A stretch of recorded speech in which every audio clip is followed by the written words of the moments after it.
म्हणजे ही वस्तुस्थिती आहे आपली आदिवासी लोकांची। ही वस्तुस्थिती आहे की जगामध्ये आपल्याला हिणवलं जातं, आपल्याला बाजूला सरकवलं जातं। ज्याप्रमाणे आपण तांदूळ वगैरे नेसतो ना, खडे वगैरे उचलून टाकतो, एखादी आळी जर आली तर ती उचलून बाजूला टाकतो, त्याप्रमाणे आपलं काम या समाजामध्ये या जगामध्ये चालू आहे। आपल्याला बाजूला सरकवायचं काम चालू का का करावं आपल्याला बाजू? या देशाचा मूळ मालक कोण आहे? कोण आहे मूळ मालक? आदिवासी आहे। या देशाचा मूळ मालक कोण आहे? आदिवासी आहे। तरी सुद्धा आपल्याला बाजूला सरकवलं जातं। म्हणजे कशामुळे होतं सगळं? कशामुळे होतं? तर हे सगळं आपल्या अज्ञानामुळे होतं। आपण शिक्षण घेत नाही त्याच्यामुळे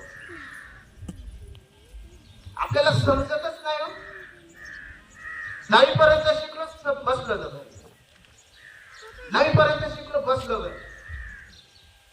आतापर्यंत या शाळेमध्ये मी 2019 ला रुजू झालो, जवळपास मला 5 वर्ष होते। या 5 वर्षामध्ये मी अनेक मुलींना असं बघितलं की ते 9वी लाच शाळा सोडून आणि लग्न करून गेले।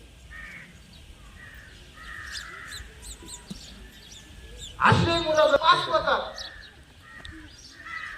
आणि घाटावर निघून जातात कामाला। का? ज्या देशाचा मी मालक आहे त्या देशामध्ये मला दुसऱ्याची चाकरी करावी लागते, दुसऱ्याचं काम करावं लागतंय। दुसऱ्याने सांगितलं की भर ही घाण, त्याच्यात मला भरायला लागतंय। दुसऱ्याने सांगितलं संडास बाथरूम साफ कर, मी संडास बाथरूम साफ करत फिरतोय। का? जे देशाचा मी मालक आहे त्या देशातल्या संडास बाथरूम साफ करणं का बरं मला लागतंय? का मी त्या देशातले संडास बाथरूम साफ करावं? मी जर मालक आहे तर मी त्या संडास बाथरूम का साफ करायच्या? मी दुसऱ्यांना लावेल ना साफ करायला।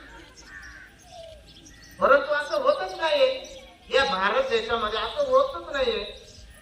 प्रत्येक ठिकाणी तुम्ही जा, प्रत्येक ठिकाणी जा। आतापर्यंत स्वातंत्र्य होऊन जवळपास 70-80 वर्ष उलटलेली आहेत। आता कुठे आपल्या देशाला प्रेसिडेंट राष्ट्रपती आदिवासी